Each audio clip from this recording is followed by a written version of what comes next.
经过我们一天的等待，然后这一双被我们清洁过的左脚，这双白绿的条刺，大家可以看一下这个清洁的效果已经是非常的明显，然后跟原本这个没清洁的大家可以看一下还是非常显著的，尤其是经过了我们的氧化处理之后，然后原本发黄的带底现在已经变得非常的白了，大家可以看一下这个对比，大家可以看一下外侧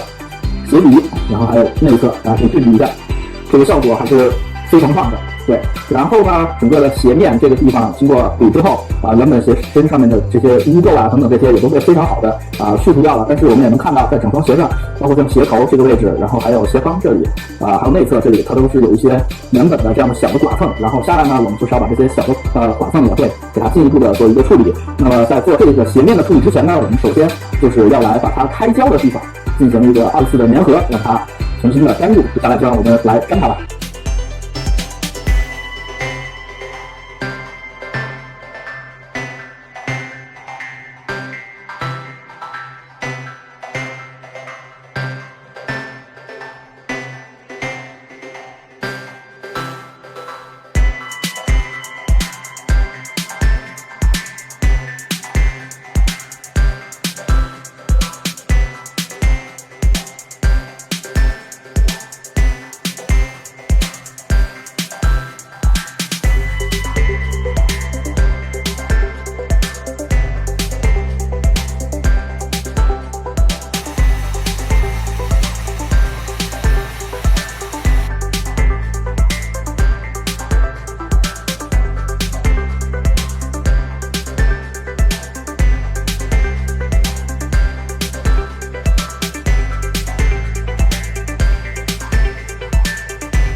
我们这样子先把它固定住，